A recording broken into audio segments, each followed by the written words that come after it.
Hey, it's Kevin DeWitt here and welcome to another plugin knowledge session. In this session we're going to check out a plugin called Vintage Warmer from PSP.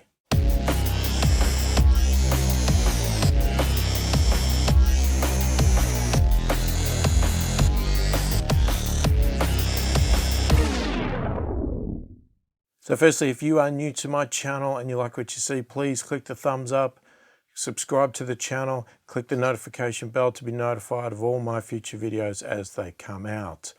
So Vintage Warmer from PSP, it actually comes as sort of three variances. There's the cut down micro warmer, there's the original Vintage Warmer, and then there's the Vintage Warmer 2. They are analog style emulations. So they emulate analog style compressor limiters. They obviously add some vintage characteristics to your songs, and they come in single band or even multi-band versions. So let's just get into it and I'll show you around the plugins so you can see exactly what they are. All right, so here we are in Cubase, and you can see here we've got the three versions loaded up. You can see obviously the micro warmer is a lot different. Well, when I say a lot different, it's missing a few things here. Obviously the general controls are there and it's a bit smaller.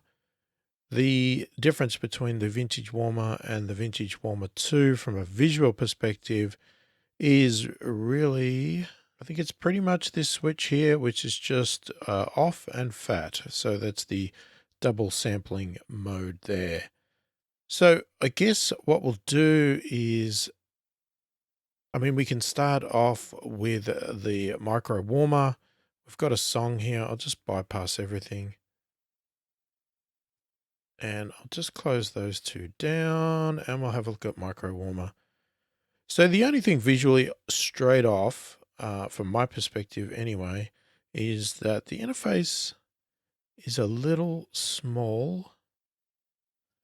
Would have liked to been able to adjust the size of it. It could really be a lot bigger, for me anyway.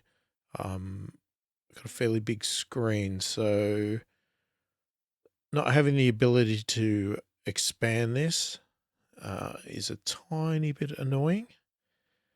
But other than that, obviously it's a clean, neat look. We've got some VU meters, so the meters can work pre-plug-in. They can be set to gain reduction as a normal compressor would, and they can be set to post. We can also then set it to a VU style or a PPM style. All right, so we've got a song here that I'll just sort of get started. Okay, we bring the plugin in. I've done nothing with the settings at all, so we can just bring it in.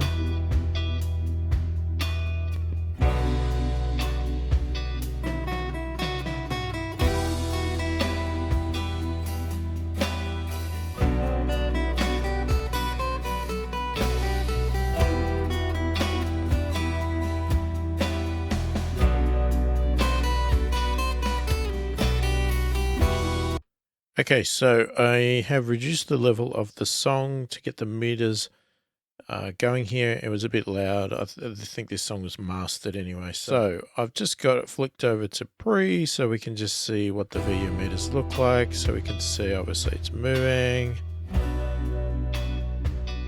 We're putting gain reduction, it's doing nothing at the moment because we've got no settings. And if we go post, we can see what that is doing. So that's VU. Switch over to PPM.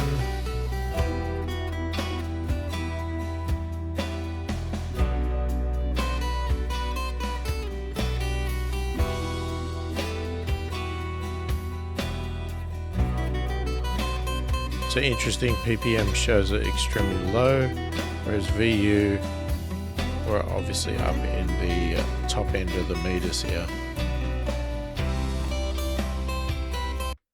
So the main point is obviously going to be probably on gain reduction anyway, because we should already know the level of our song. Okay, so some of the controls here are a little bit different to what you'd probably normally expect. So our drive control sets the input level for the limiter. So the range is obviously, as you can see, minus 24 dB to plus 24 dB. And it is active when the red switch is on. Okay, so obviously that is not active and that is active. We have a knee control. So that sets the knee of the limiter. So the manual states that 0%, where it's set at the moment, indicates that the knee is bent at 0 dB, which is basically a hard knee. And they're stating it's suitable for limiting. Mid-range settings can be used to create analog tape style effects. The 100% setting provides a wide range soft knee for deep and fast compression. The default value is 50%, which is interesting because my default value came up as 0. Okay, the speed control actually sets the compressor's combined attack and release times. So they're referring it to like a tape speed. Look, I'm not from the tape days, so I don't quite get that, to be honest, but the manual states that a setting of 0 refers to a very slow tape speed, resulting in very fast limiting, compressed time settings, while a setting of 100 refers to the highest available tape speed, which results in a smooth and very slow limited compressor. Again, it says default is 50%, which is not what it comes up as, but that's fine. So I guess this is almost like, I guess, using some of the tape emulators in a way, where we could be adjusting our tape speed to be a very slow, like a 7.5 IPS or something like that, up to a lot faster 30 IPS or something like that. So, you know, I guess that's what it's sort of referring to. Now, this release control, as you see, it says release mult because it actually is a multiplier. So that's times what. So what it's doing is it sets the release time relative to the speed setting. So we could have it times 2, which means the release would be double what the speed setting is here, or you could go half and then it's half the speed setting here. But it doesn't categorically state in the manual, but it seems to be that it's talking release only, so not attack. So this control here, the speed one, adjusts both the attack and release together, but then you can use this multiplier to offset the release time from the attack time to either make it longer or shorter. Okay, we have a standard output control here, which obviously is just going to increase the level or decrease the level, depending on what we want to do there. And we have a low and high control, which is basically a frequency sort of setting there. So the low and high, they basically adjust a shelf, so you can decrease or increase the shelf in the low end, or alternatively in the high end. So we have a mono stereo button here. Now, I'm not sure if that actually impacts the signal. I guess we'll hear it when we play with it. I mean, when I say impacts it in a stereo or mono scenario. But the manual does state that in mono mode, the compressor only looks at one channel and does its processing on that. But then after it does, I guess it determines its processing, and then after the processing, the signal is sent to both channels. But it could be sent as a mono signal. So we'll listen to that in a minute. And stereo, obviously, it's processing both channels at the same time. And yeah, that's going to impact a little bit of the load there.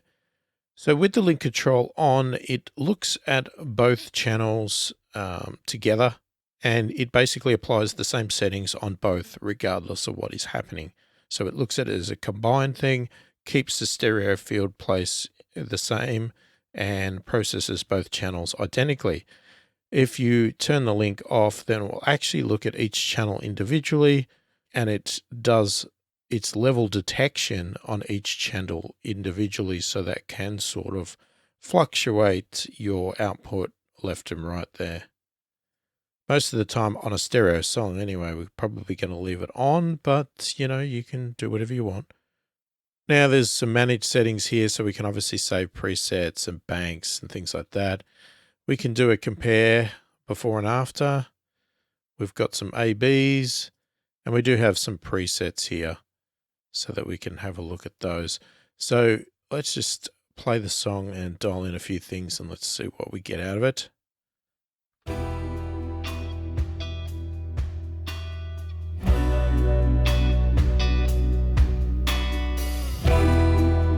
Just got to back the volume down to compensate.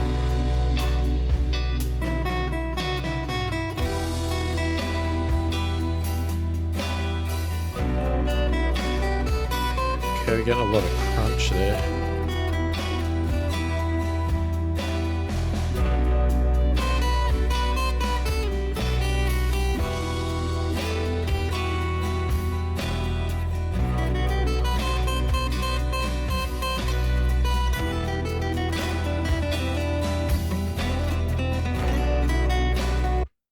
So let's put it in what it states was default, which is these should have been at 50. Okay, and let's back that back down to 0. We'll do it again.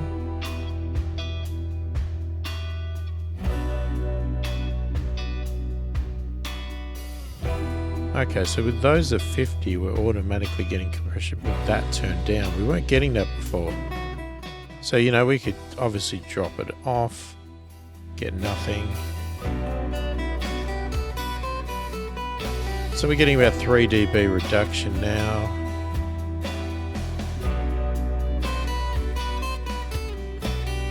That's before and after.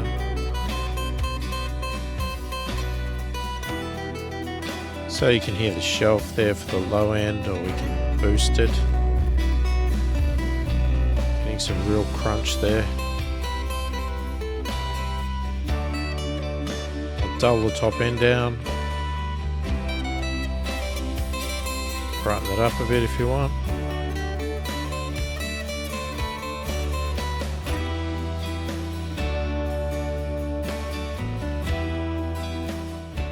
So if we take our knee down, you can see there it stops compressing now, so we'd have to boost.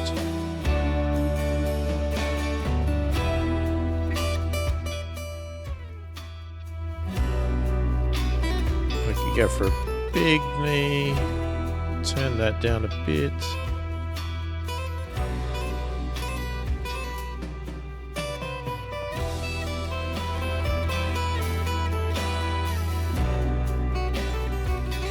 Take it back to there. So if we go for a slow speed,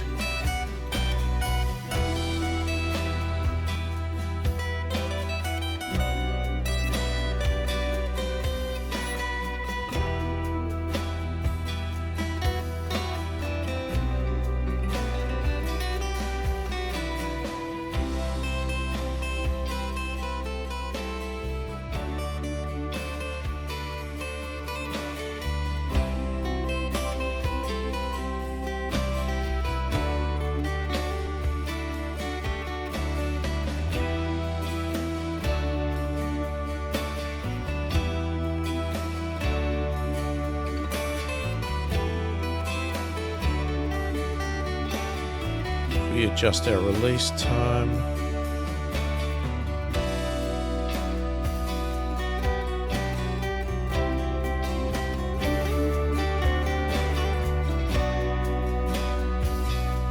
Just adjusting the output to try and get a balance between the plug-in off and on.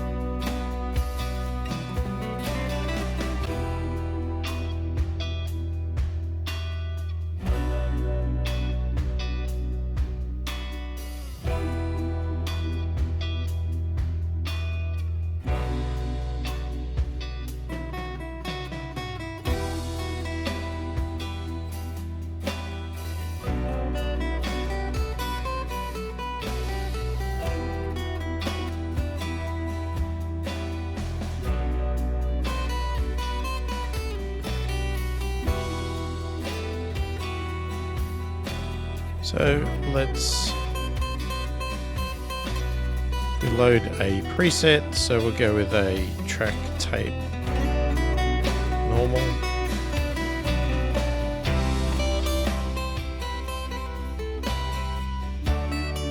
It's before,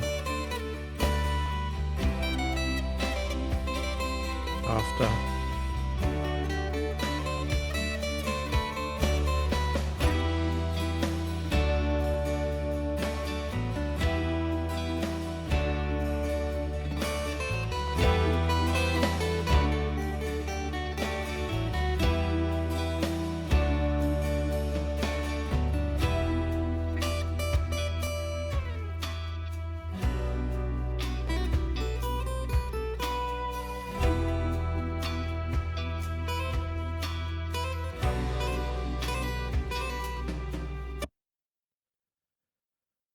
All right, so let's jump over to one of the other ones. What we'll do is we'll pull up the Vintage 2 because the Vintage 1, as I said, is the same. It's just missing this fat channel. So if we leave it turned off anyway, so you can see here we've got pretty much all the same controls up to the top part anyway.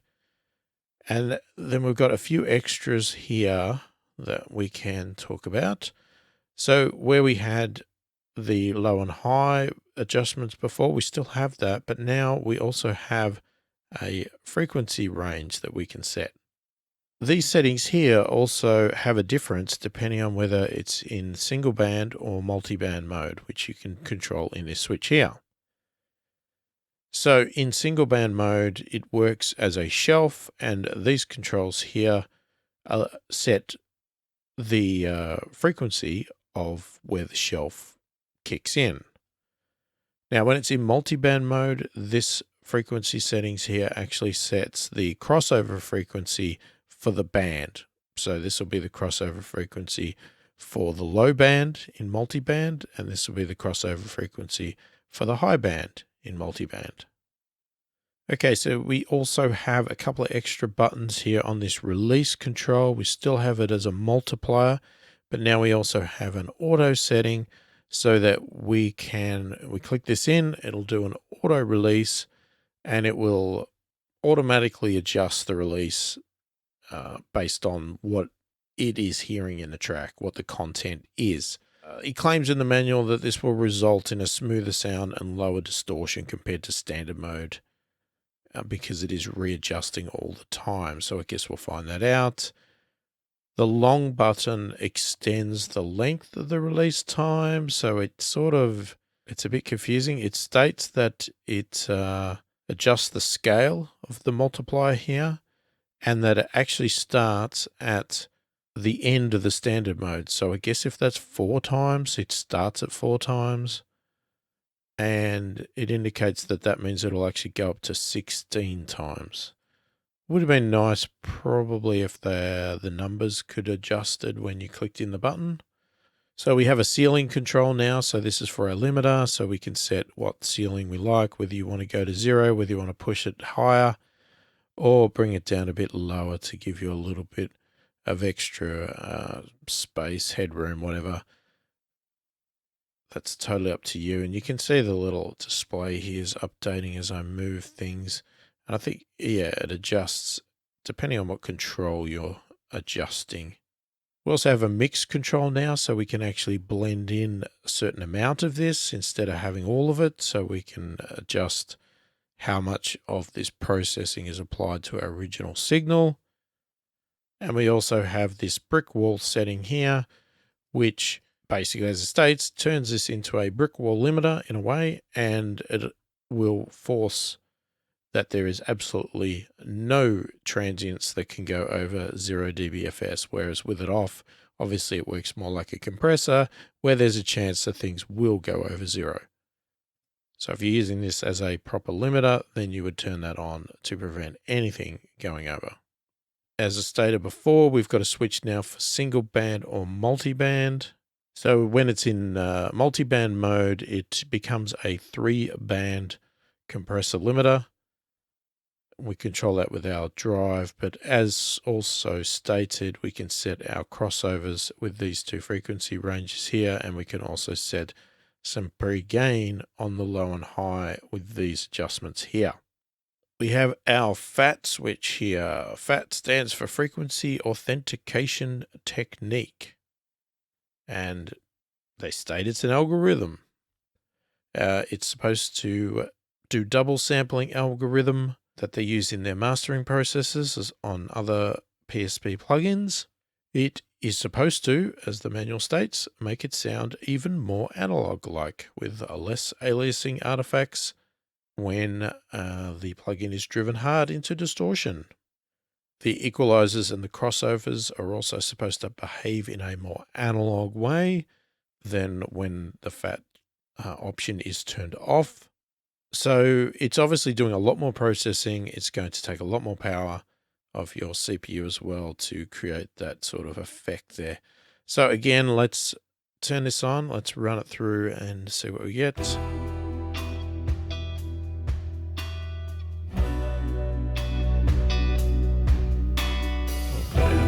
Speed back, drop our output down.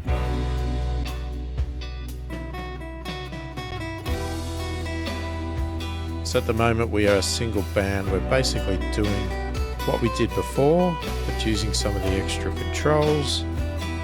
So, you know, we can set our ceiling.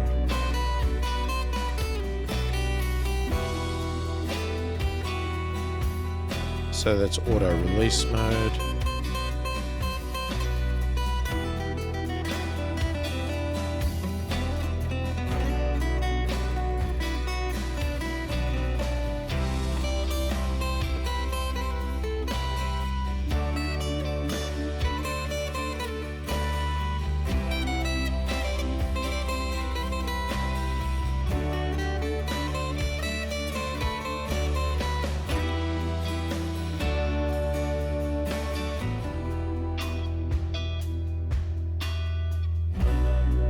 So we can obviously boost our bass. We could change the frequency that it does it at, go really low, or bring it up high.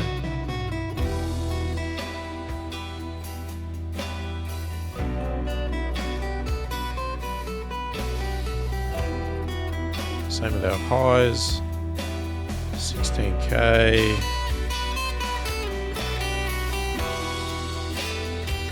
Bring it down to wherever you like.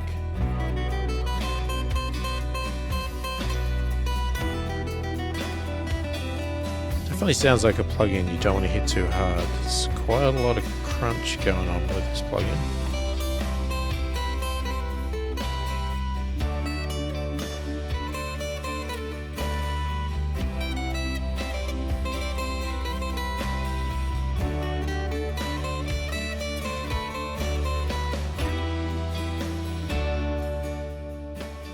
So there's our mix control.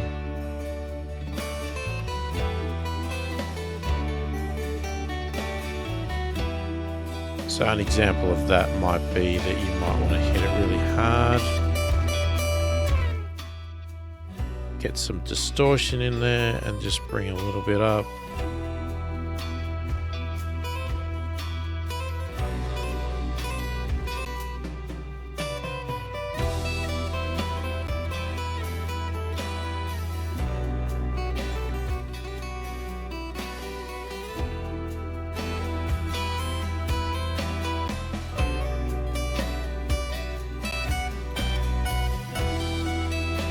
So if we go over to multi-band,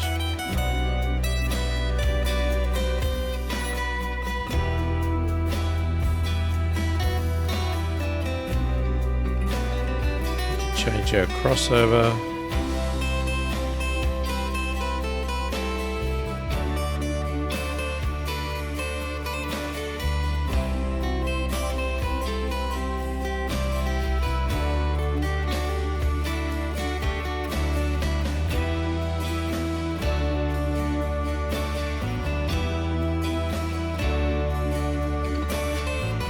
So you can hear the change in the sound there as we adjust our crossover.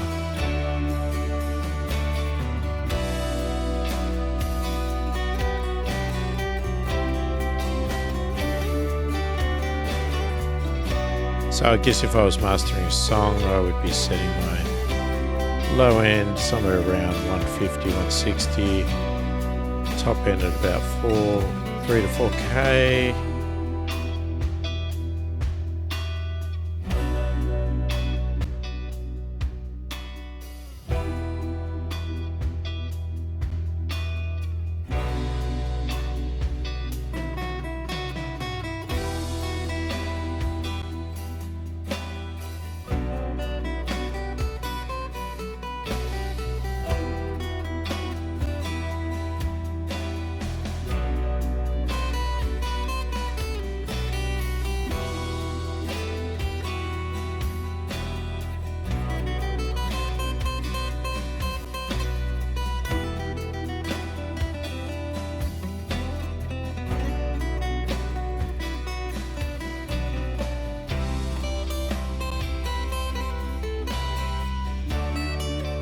And if we turn the fat on,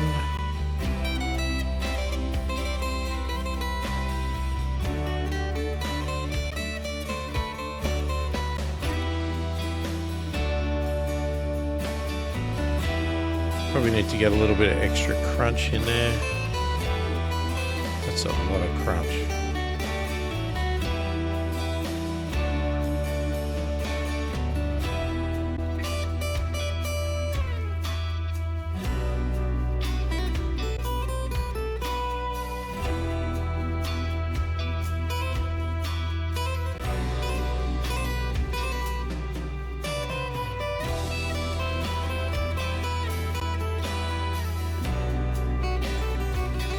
Does sound a bit smoother, definitely.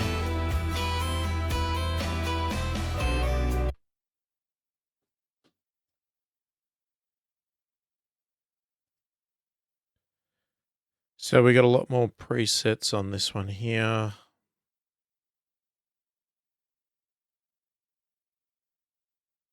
So we could do a medium compressor limiter. Turn it down.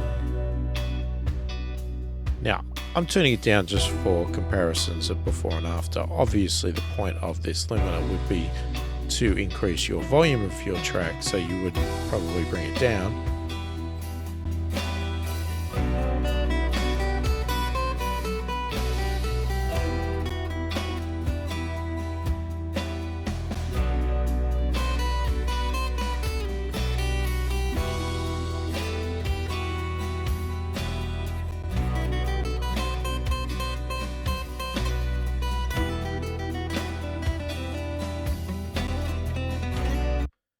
It's definitely a plugin that you really need to keep some good control over, because, you know, you can hear there, I mean, we got the drive set to 0.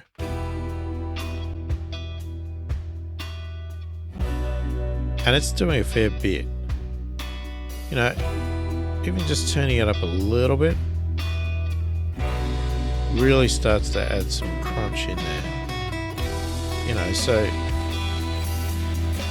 you know, that's just really nasty.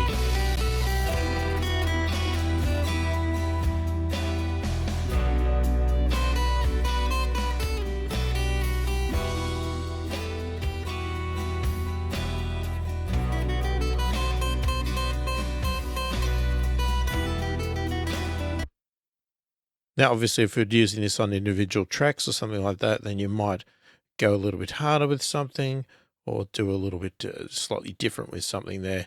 We're using it on an entire song there, so, you know, that's obviously a lot different. All right, so just keep in mind that I'm also wearing headphones to record this video, so I'm not always hearing things perfectly well, but you can definitely see the power that this has. And, you know, I mean, we could try many other things here. There's lots of presets, but you obviously get the point of the controls there, what it's capable of. So if you're looking for a compressor limiter that adds a bit of analog sort of warmth there and can add some distortion, this one obviously, as I said, seems to be quite sensitive. Now, I haven't used this much, right? So this is sort of my first experience with this plugin as such, but I'm assuming that I am not doing anything extremely wrong with it. I'm learning the controls and I'm playing with the settings. But yeah, even their presets sort of lean towards leaving it at 0. I mean, obviously that's partly because they don't know what your track's going to be. I mean, they boosted a bit there.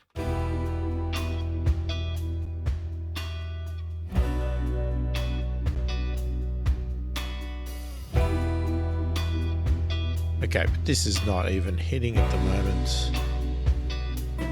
Probably because I would need to turn the song up. So in this case here, you might, let's get that out of the way.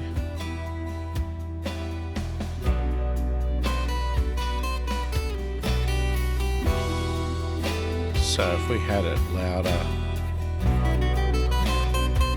it does say mastering first aid, so I'm not sure if that's leaning towards the song's already been mastered. And we're adding a bit to it.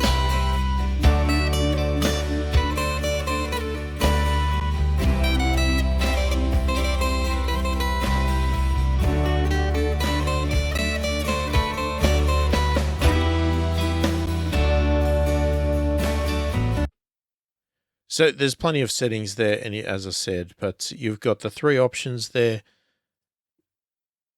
with your processing. So you've got your little micro there that you can use anywhere you like, but obviously it is tailored more towards individual tracks. And you've got your standard Vintage Warmer and your Vintage Warmer 2 that has the fat control on there. So there you go, there is Vintage Warmer from PSP. Let me know what you think of them in the comments below. If you are interested in trying them out, go to the PSP website, grab a demo, and check out some of their other plugins while you're there as well. Let me know what you think of their plugins in the comments below, what you like, what you don't like. Happy to hear all of the feedback around the plugins. If you do have any questions as well, please feel free to put them in the comments. I'm happy to help wherever I can. If you do like the video, please click the thumbs up, subscribe to the channel, click the notification bell to be notified of all my future videos. Hopefully the video's been helpful. Thank you for watching, and I'll catch you in the next one.